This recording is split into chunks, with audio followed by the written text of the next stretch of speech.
Hey guys, my name is Ben Howard. Today we're out here at North Greenville University to try out a new type of video for today. I'm going to be trying out new backhand and forehand grips.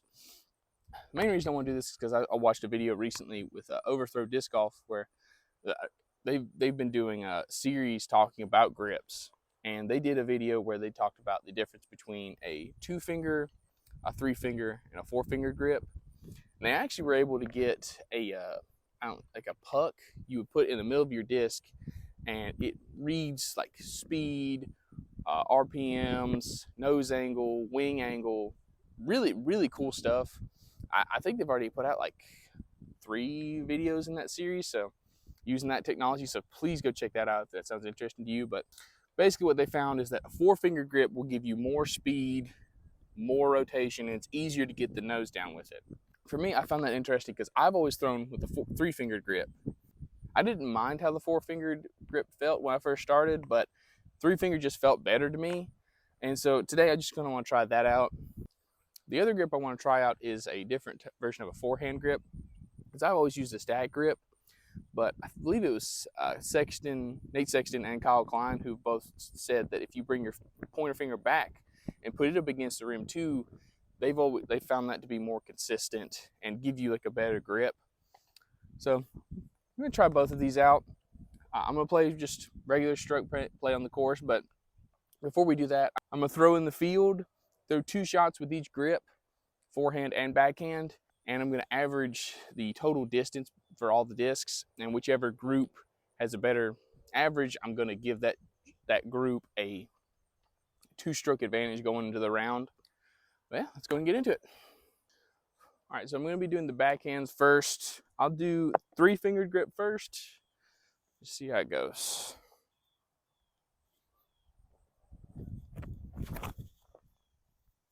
It's a little lower than I meant for it to be, but that'll be some good distance.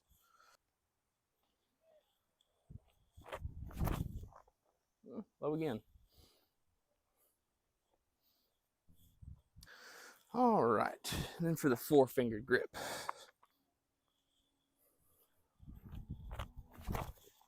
Ooh. Not gonna lie, that felt really powerful coming out of my hand. That definitely went way farther.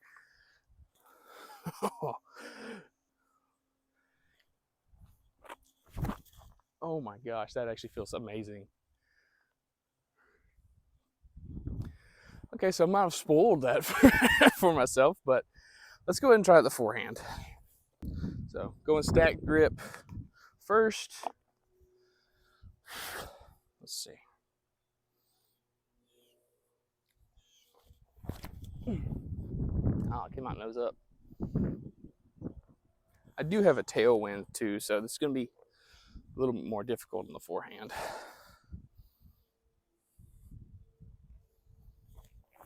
I felt better. Still nose up. Ooh, wow. All right. And after the stacked grip.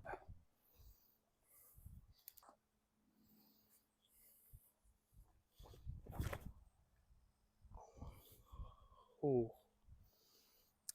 Not gonna lie, that felt way more powerful too.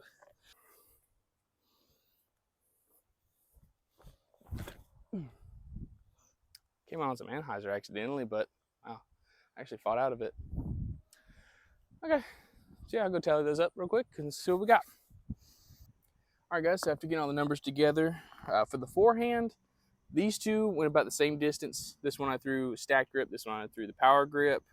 So I'm not too surprised. This one should be a little bit glidier than this one, but I've also had this thing for a long time, so it's probably about the same stability as a Destroyer, which is about what this should be. And then the Ballista Progue ended up going about the same distance as this Illusion, which this is the one that I actually flexed. So it didn't really seem like there was a big difference. If anything, it was like maybe a distance between like 5 to 10 feet. So I guess I'll give it to the power grip on this one, just because I do feel like it was on this throw. This one should have gone farther than this one, just because of the stability. So I'll give that one to the point to the stack, the power grip on that one. And then for the backhand, the 4-fingered grip definitely blew the 3-fingered grip out of the water when it came to distance.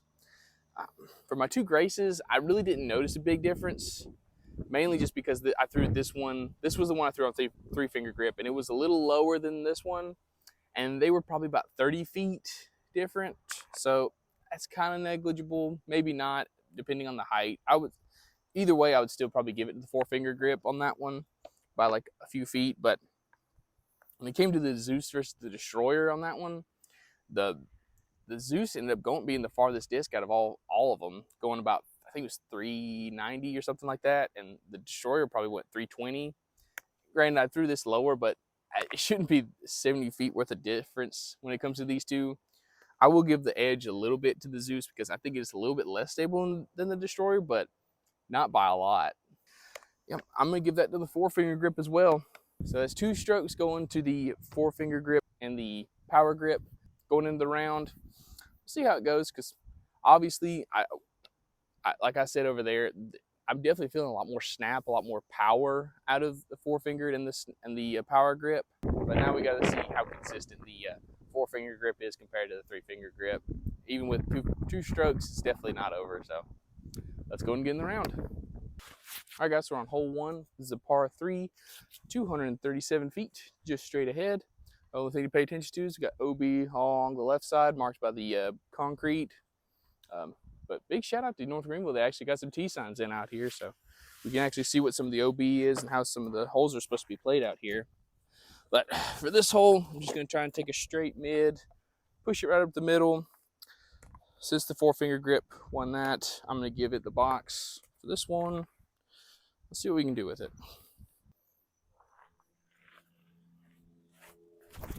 Ooh, a little early, but that's not a bad spot. I'll easy up and down from there.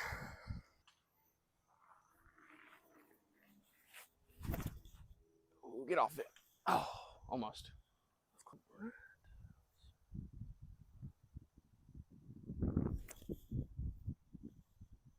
Go, go. There we go.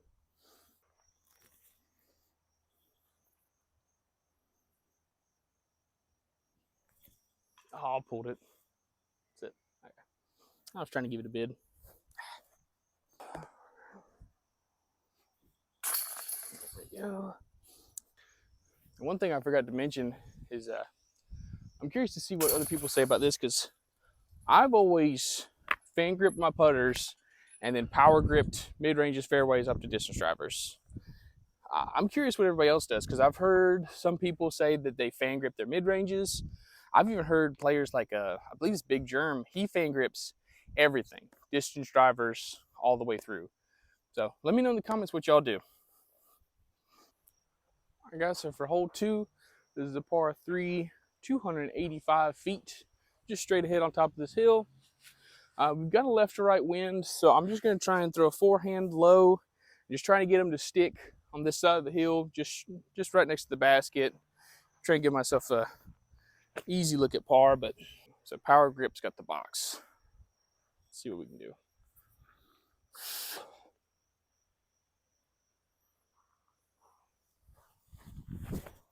Oh my gosh, that feels so good. Oh, there's that wind. That's it. Okay.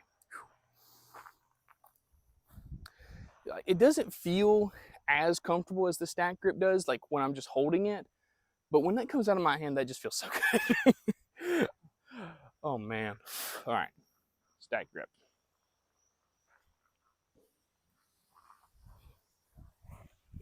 I came out on the Anheuser. Okay. That's fine. Okay, so they ended up going about the same distance with just the power grip being on the hill. So not too shabby. Kind of like what I said. I don't really feel like there's a big distance advantage, but I definitely feel more comfortable with the power grip at the moment.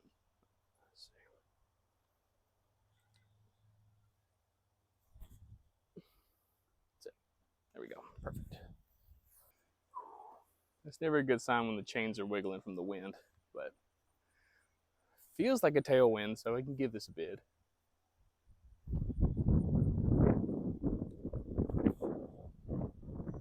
Oh, I thought I made that.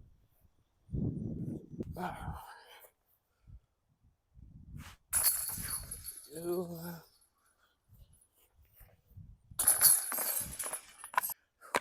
All right, guys, so we're on hole 3. This is a par 3, 290 feet.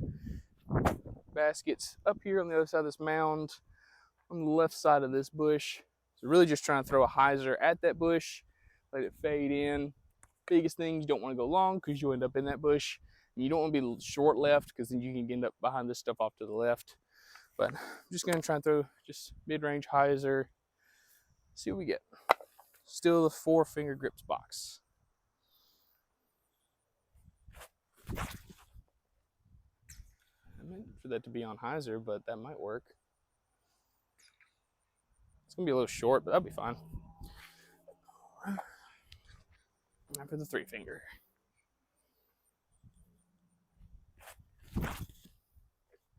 I flipped up too. Huh. I feel like that went a little farther, but that's a little more right, so I don't know. We'll find out when we get up there. Okay, so I was right off the D-pad actually. The dune ended up going up a little bit farther, but the claymore is just a little bit shorter, but a little bit closer to the basket because it finished a little more left, but still 2 inside the circle putts.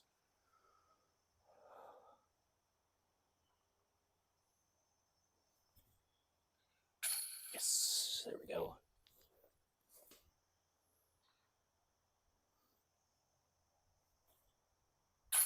Bang, let's go. Woo. All right, guys, we're on hole 4. This is a par 3, 240 feet. Basket's through either one of these gaps, tucked off to the left, about 30 feet, really. If you can kind of see this, I don't know what you call that, like that clump of brush in front of us.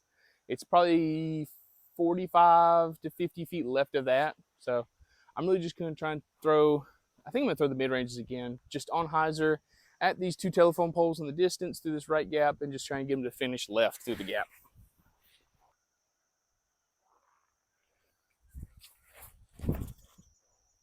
That looks really, really good.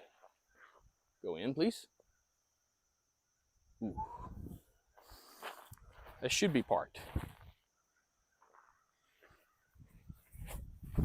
Oh, didn't mean to do that, but that might work. Oh, I think it's a little short, but that worked out way better than it should have. So we've got like a 25-footer for the dune, and then the claymore's basically parked. So got to make this.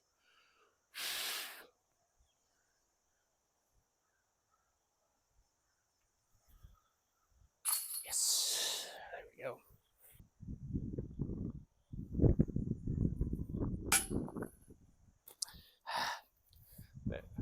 I got left to right wind that kind of scared me. I should have taken more time on that one. All right, guys, we're on hole 5. This is a par 3, 270 feet. Basket's just straight ahead on an island green. With if you don't cross inbounds up there, you gotta go to the drop zone over here off to the right. It's like a 180-foot approach shot, maybe. Not a great spot. Don't really want to be there, but there's a lot more room short of the basket than there is long. Like there's probably, I think the OB's like not even 10 feet behind the basket. So I'm just going to try and land these short and give myself an easy, hopefully easy putt. Throwing into a headwind, so I was going to throw the mid-ranges, but I'm going to disc up to fairway drivers for this one. 3-fingered grips, got the box. Let's see what I can do.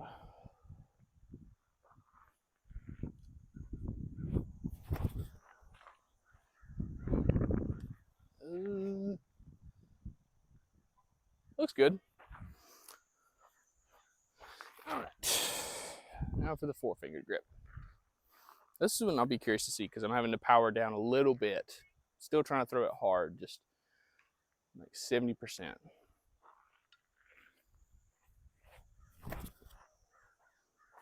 I felt really good too. Ooh, I got some more carry out of it. Yeah, that's parked, hopefully. I might be tempted to run this if there wasn't a headwind, but a headwind's just going to carry me out of bounds if I don't do this perfectly, so I'm just going to lay this up. So that putt's still scary.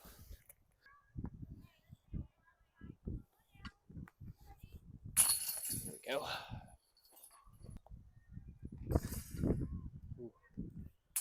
Whew. All right, guys, we're on hole 6. This is a par 4. I forgot the distance. 618 feet. We got double mandos right here between these two buildings, where we've got to go through them. And then it's a dog leg right, with the basket being over here next to these monkey bars or pull-up bars, whatever. So really just trying to lay up to the gap. Then once I'm up there, just trying to throw something through the gap up to the basket. Not too difficult. Really just need like 2 fairly accurate 300-foot shots to get up there. So I think I'm just going to go. I've got a stiff left to right wind. Well, it's kind of a tail left to right, I guess, based off this flag. But I'm just going to go with the fairway drivers again. Just kind of do the same shot I did on the last hole. Just smooth hyzer right at the buildings, let them fade off of it. Let's see, 4-finger grip's got the box.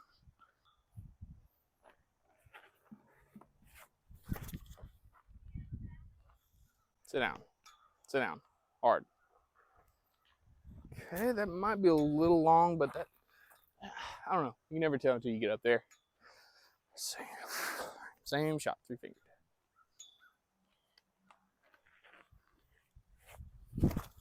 Ooh, didn't mean to do that.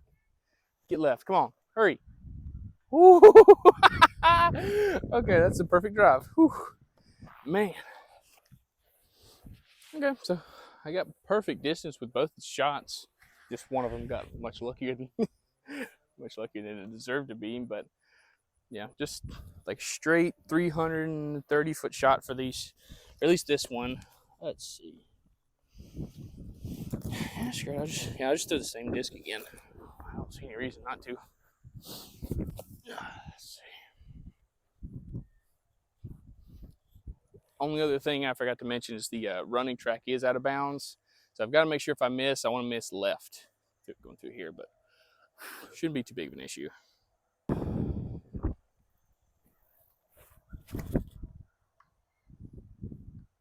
Get left for me. Come on, swing. Oh yeah, perfect. And from this drive, I'd be tempted to do the same thing, but I need to throw these on a little bit of hyzer and get them to carry left. Oof. Still got that wind coming in hot.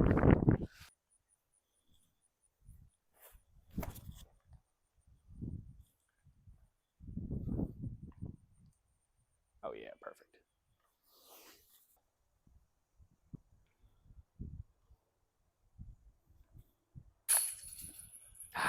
Dang it. Man.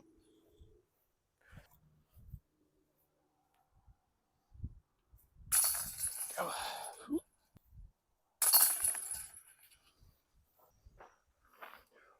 All right, guys, we're on hole 7. This is a par 3, 270 feet. Just straight ahead, tucked in the wood line, good 20 to 25 feet. I wouldn't normally throw a backhand here, but I'm going to throw a forehand just because I haven't done it in a while. Got that same wind coming in this way, so I might just, probably the best thing is just give them a little bit of anhyzer, try and get that wind to carry it left, and then just try and get them to flatten out and push straight. I got to give them a little bit of height because it does go uphill pretty significantly the whole way up, but let's see, I guess be the stacked grip.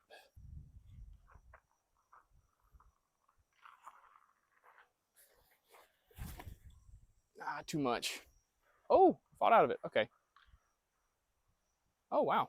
I fought out of it a lot better than I thought it would.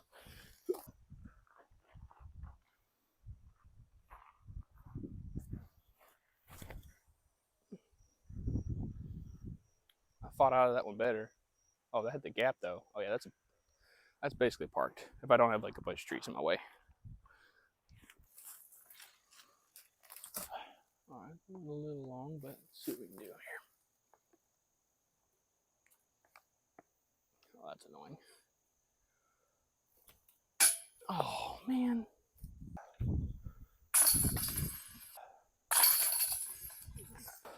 All right, so we're on hole 8.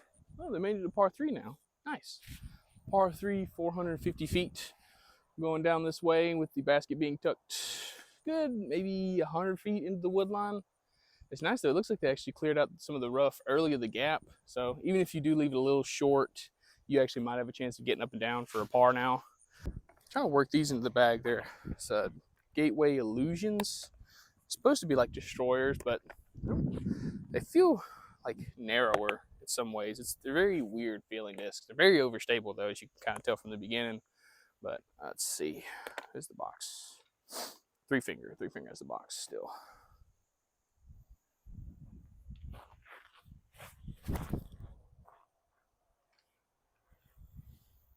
That looks really good. Oh, I think that was a little short, but that's exactly the shape I need to get into that gap and get down there for now a birdie look. Used to be an eagle.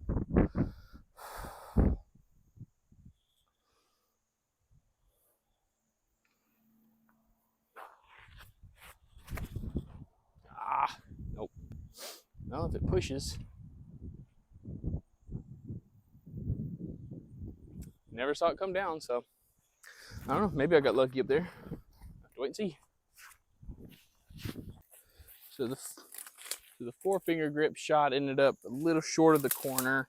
You can kind of tell, but I can get myself out and get myself up there. I can possibly save a par.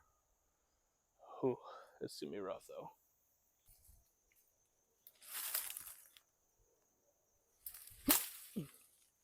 Go. Okay, that's a putt. Just got to be careful in this approach shot because if I go long, it's pretty easy to penetrate into the rough behind it. But once you're in there, it's jail. So just leave it short if I can. Ooh. Oh. Wow, that was lucky. So somebody forgot to press record like an idiot and didn't get me making the like outside circle putt to save par. I'm gonna try and recreate the best I can.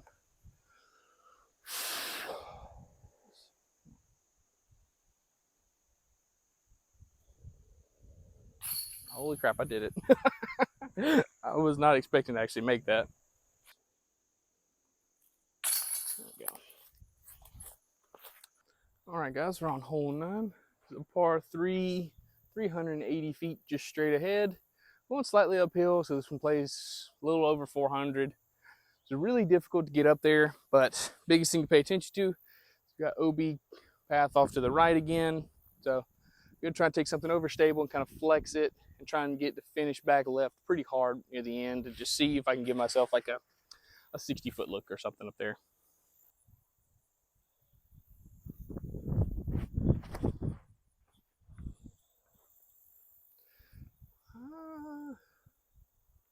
Wow, that's really short. I do have a little bit of headwind, but I think I can still get close. All right, four fingered. I'm gonna step on the gas a little bit on this one because this is hard hole to get to. Come on.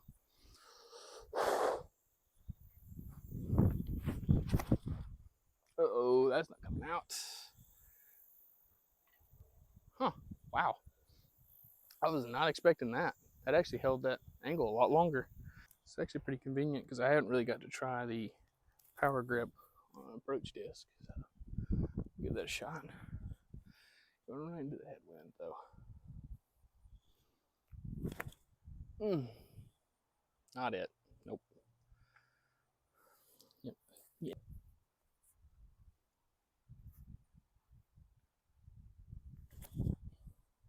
Oh, come on. Oh, man. Thought I did it. Let's finish strong. Go ahead and get another one.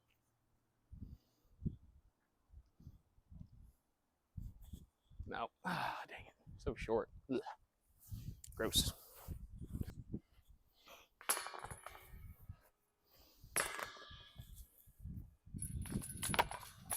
All right, guys, that finished up around out here at North Greenville. Sadly, the scores don't reflect how I feel about the new grips for me. Just because I missed like 3 putts that I should have made, which kind of sucks. But because every time I threw the other grip, it felt more consistent to me. Which obviously could be just a mental thing where there's something new. I don't have any mental stipulations with it. I'm trying to get it to work, so it could just be something like that. Where I'm probably focused on it more because it's something newer to me. So could be, you never know, but definitely felt way more consistent with the backhand, it felt amazing every time. Every time it left my hand, just felt so good. And like even it even felt like I was getting more spin off the disc, which I can't really tell. The only time it really felt like I got more spin that you could see was on hole 9, where that disc actually held the turn the whole way. Because I mean, like you could see with the other disc, I wasn't getting it to turn that much. I wasn't getting it to hold that straight very much. I mean, I was trying to throw it harder that time, so it could be something like that. But for right now, at least, I think I'm going to switch over to the 4-finger grip and just stick with it and see if it actually does increase my distance or give me more spin or whatever. But for the power grip forehand grip, I'm gonna try that one out a little bit more with drivers and fairway drivers, because that's where it felt the best. But because as you can see on hole 9, I probably could get it to work, but I feel like it's the same thing as kind of like trying to power grip a putter with the backhand. It just doesn't, for me, it just doesn't feel good. It feels like I'm trying too hard, and it's not going to be a consistent release. And the only other thing was like it felt like I was getting a little bit less spin on my forehands when I was doing that. So it's definitely something I'm going to have to put a little bit more work into and try and see. It might be more of like I'm trying to be accurate, so I'll do this. Or if I'm trying to get more distance and I don't really care where it goes, I might go back to the split or the stacked grip, something like that. But definitely have to put in some more work with these grips and see what I can get out of them. Because like a fan grip and a power grip, I can always switch between them. I don't have to stick with one. So definitely going to be interesting to see how this affects my game going in the future and seeing what I can get out of them. But if you know of any other grips or like form things you want me to try, let me know in the comments, because this was a lot of fun and felt very, very informative to see, like, just obviously, we want to practice and get good at what and consistent with what we're using, but ultimately sometimes all it takes is just a little tweak in your form, a little tweak in your grip, a little tweak in disc selection, whatever, and like it can do wonders for your game. But yeah, if y'all enjoyed this video, thank you so much for watching. Please like and subscribe, and have a good one. Bye.